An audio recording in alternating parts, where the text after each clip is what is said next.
My sister asked to borrow my car for a job interview but used it to party 2 hours away. When I confronted her, she tried breaking into it at night. I 20 male recently bought my first car, a used but reliable 2015 Toyota Camry that I worked really hard to save up for. For context, I am a college student studying engineering and work part-time at a local grocery store to support myself. My sisters Lily 22 female and Hannah 25 female do not have cars of their own.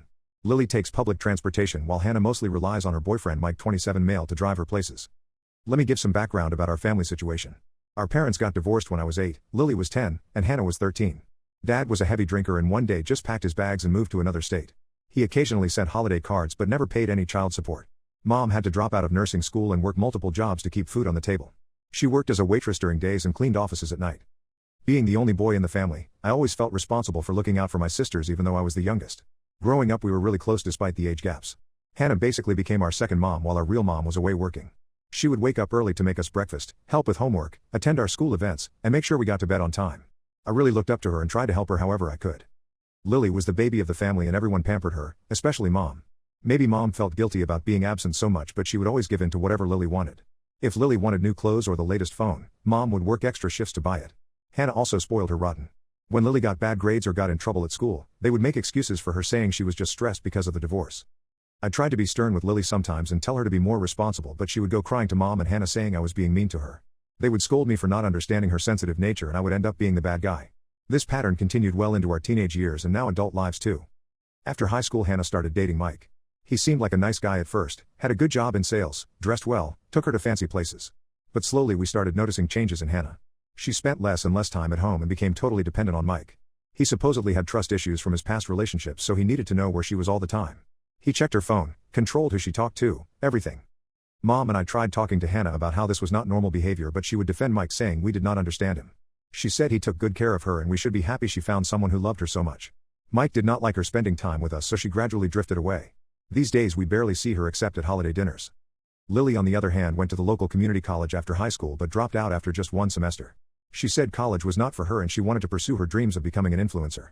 She spent all her time making TikTok videos and Instagram reels but had no real source of income.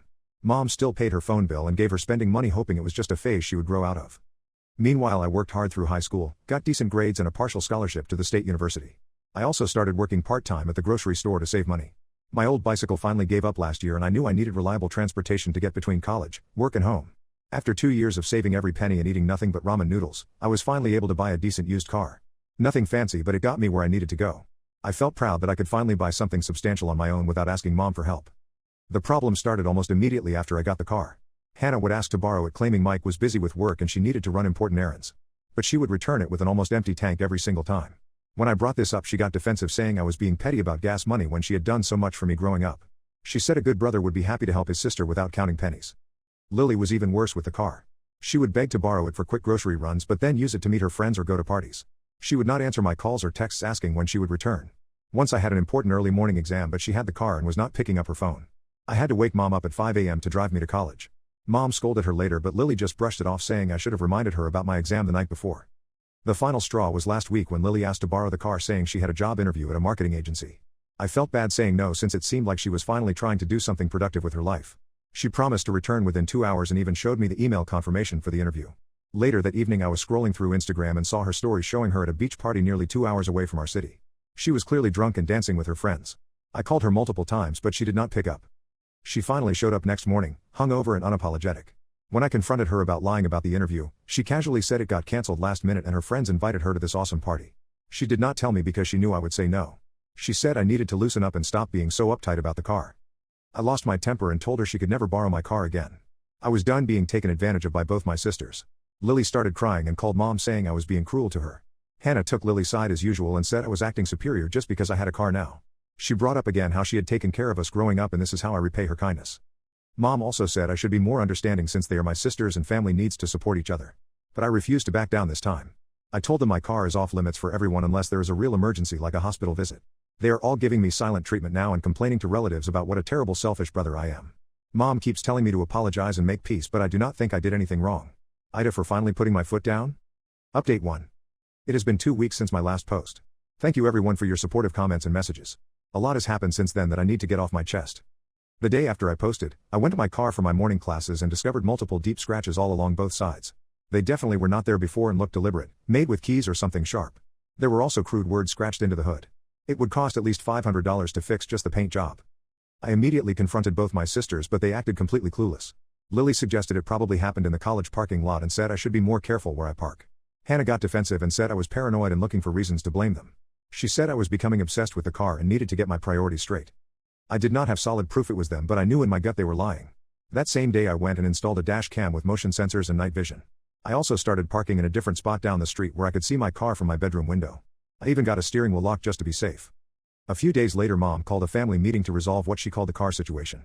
She made us all sit in the living room like we used to during our childhood fights. She had this whole plan worked out. I would get the car during college hours and work shifts, Hannah could use it 2 days a week when Mike was busy, and Lily could borrow it on weekends. Mom said this way everyone wins. I refused immediately, saying I did not trust either of them anymore after what happened to my car. Mom tried guilt-tripping me, saying I was being stubborn and causing unnecessary drama in the family.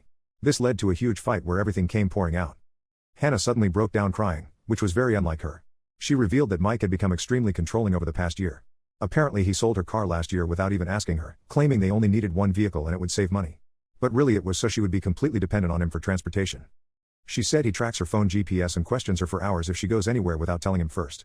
He times her grocery trips and doctor appointments. She has to send him photos to prove where she is. She admitted that borrowing my car was her only way to get a few hours of freedom from his watchful eyes. Mom immediately softened hearing this and started crying too. She tried convincing me that I needed to help Hannah escape this toxic relationship. She brought up statistics about domestic abuse and how victims need family support. But I remembered how Hannah had completely ignored us when we tried warning her about Mike years ago. I told Hannah that while I felt bad about her situation, she was the one who chose Mike over her family. When Mom and I expressed concerns about his behavior, she defended him and cut us off. Now that she was facing problems, she suddenly remembered she had siblings who care about her. I said she made her bed by ignoring all the red flags and now she has to lie in it. Mom called me heartless, but I stood my ground. I suggested Hannah talk to a domestic violence hotline or women's shelter if she really wanted help. But I was not going to risk my only means of transportation just because she finally realized her boyfriend was bad news. Then Lily decided to come clean too. She admitted she had been lying about looking for jobs. She was actually trying to become a professional party and event photographer. She claimed she had connections with some local clubs and could get photography gigs at parties. But she needed reliable transportation to build her portfolio first. She showed us some blurry photos she had taken at parties on her iPhone. They were basically just drunk people dancing. But Lily insisted she had real talent and just needed a chance to prove herself. She promised she would pay me back for gas and give me a percentage of her earnings once she started making money.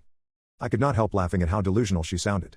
I told her to stop living in a fantasy world and get a real job like everyone else. This made her storm off to her room crying about how no one supports her dreams. Mom followed to console her like always. The family meeting ended with more drama and tears than resolution. Mom was extremely disappointed in my attitude and kept saying she did not raise me to be so cold-hearted. Hannah went back to Mike looking defeated. Lily locked herself in her room and blasted sad music for hours. Yesterday things got even worse. I woke up at 2 a.m. and caught Lily trying to steal my car keys from my desk drawer. When I confronted her, she claimed she was just looking for her phone charger. But I had seen her checking all my drawers and pockets before noticing I was awake. I changed the locks on my bedroom door that same morning. I also started keeping my keys with me at all times, even in the shower. The tension in the house is unbearable now.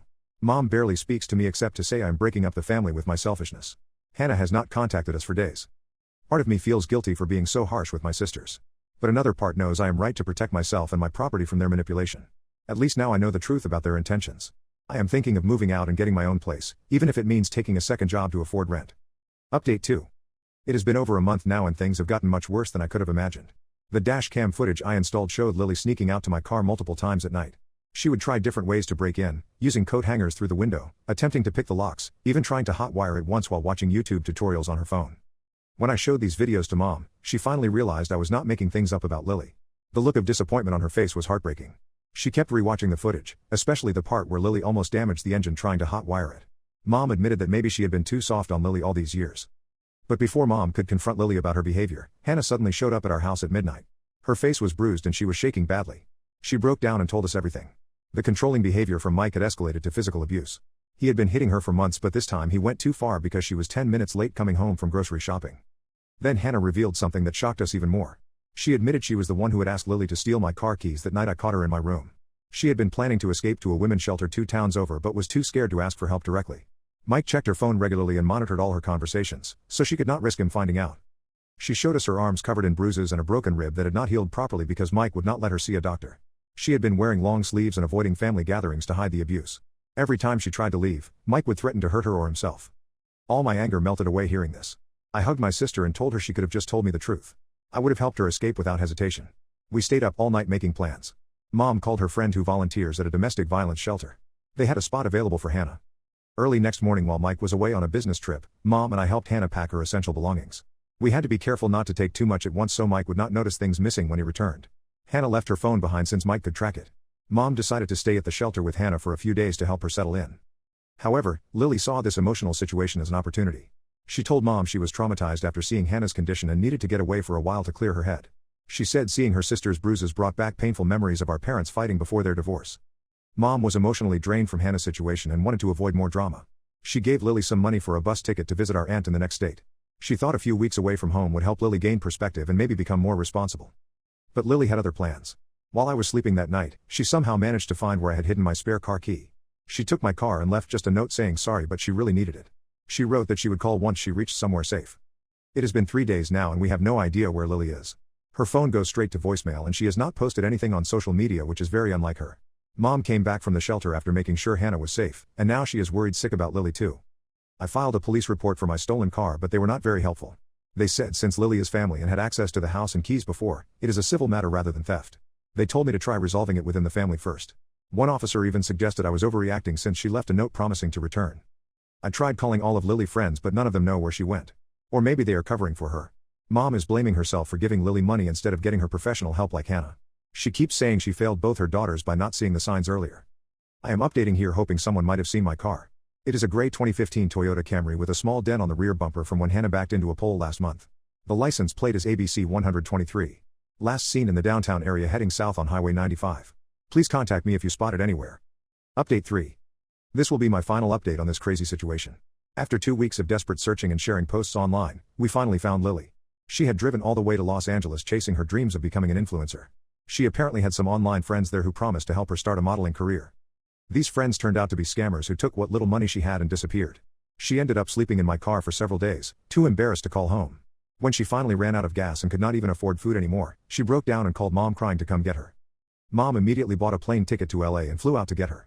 When they finally drove my car back, I was horrified by its condition. There were cigarette burns all over the seats even though Lily does not smoke. The entire right side was scraped badly like she had sideswiped something. The back bumper was hanging off, both tail lights were broken, and the trunk had a huge dent. The interior smelled like alcohol and weed. There were empty bottles rolling around and suspicious stains on the seats. The engine made weird noises and the check engine light was constantly on. When I took it to my mechanic, he said the repairs would cost over $5,000, which was more than what the car was worth. The transmission was shot from her riding the clutch, and she had apparently never changed the oil during her 2-week adventure. To make things worse, my insurance refused to cover any of the damage. They said since I had previously given Lily permission to use the car and she had access to the keys, it was not considered theft. They classified it as unauthorized use by a family member which was not covered under my policy. Mom was furious at Lily for the first time I can remember. She took out a loan against her house to buy me another used car as replacement. She finally realized how much she had enabled Lily behavior over the years by always making excuses for her. This time there were actual consequences. Lily was grounded and had to move back home. Mom made her get a job at the local diner to start paying back the loan. No more social media dreams or influencer career. She had to delete all her accounts and focus on working. For once Mom actually stood firm despite Lily tears and tantrums. As for Hannah, she is doing much better now. She got a restraining order against Mike after he tried to break into the shelter. She found a job as a receptionist and is slowly rebuilding her life. She started therapy to deal with the trauma and we are gradually reconnecting as siblings. She apologized for everything and is trying to be a better sister. I moved out of Mom's house and got a small apartment near campus with some friends. My new car keys stay with me at all times and no one else is allowed to drive it, no exceptions. I still talk to Hannah regularly and support her recovery journey.